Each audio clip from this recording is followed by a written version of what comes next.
Alright, how's it going everyone, and welcome to Gaming News. Now, G2A has been making a move to legitimize its business practices by adding security measures designed to verify those who sell game keys on their platform. If you don't know what G2A is or who they are, G2A pretty much acts as a retailer and an online marketplace for video game key selling. Sort of like an eBay for PC games. I think it's the most well-known website of its kind and even sponsors streamers and game events. G2A is popular because it offers an easy way for people to sell off keys for games they don't want, and in the process it makes customers get a cheaper price. Now, G2A has been roundly criticized for providing a platform for fraudsters to sell game keys bought with stolen credit cards.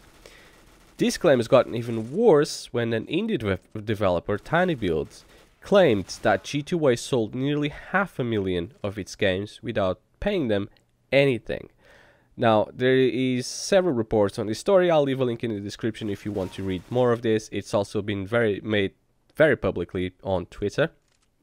Now, after this, they faced really tough questions from a lot of people in the gaming industry over its business practices. Now, TinyBuild describes G2A's business model as quote-unquote fundamentally flawed, and it said it facilitates a black market economy.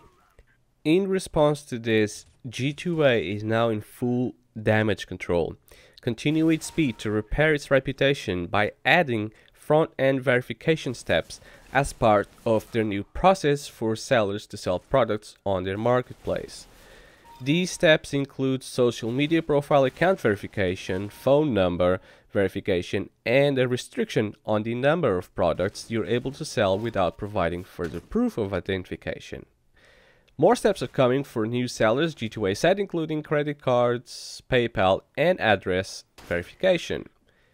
G2A says it sees more than 1 million transactions per month, which suggests it's the biggest website of its kind. Many big YouTubers and streamers are affiliated and sponsored by these websites. Even though they aren't technically doing anything wrong, they're still supporting its shady practices.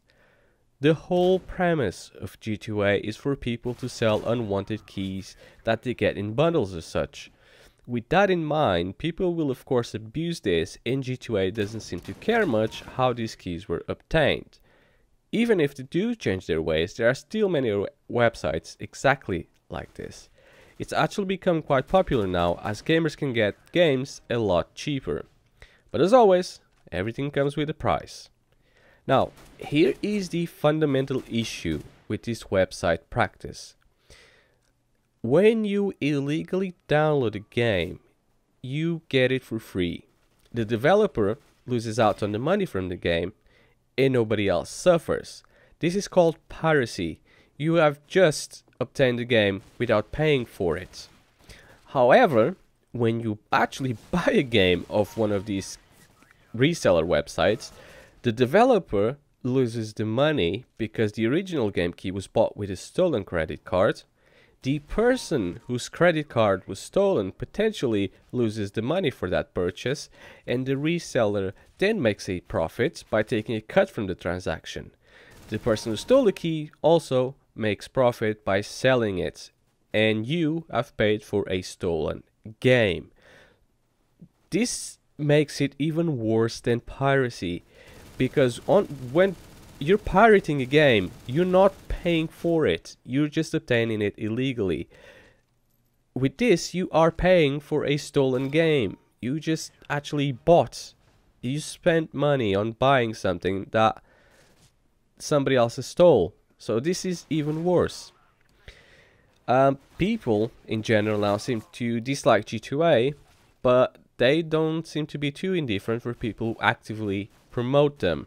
You gotta keep in mind, G2A are not doing this on their own. They have people being sponsored by them and actively promoting them on live streams, on YouTube channels. And I'm not talking about the small YouTube channels that just do it, which obviously you can, but I'm talking about really, really big channels with millions of subscribers. However, if they do decide to change, and if this change of heart is actually real and legit, and they decide to fix all the issues that they have right now by adding verifications to the sellers, how are they supposed to be any different? Because right now the main reason why they're so popular is because of the price you can get brand new games. If only legit people start selling their keys, they're not going to sell them for a much lower amount, and thus the website loses its appeal. Anyways guys, this is it for this video. Please do leave me your comments and opinions in the description, and let me know if you've ever bought any game from one of these reseller websites, and let me know your experience. Thanks for watching the video though, and I'll see you guys on the next one.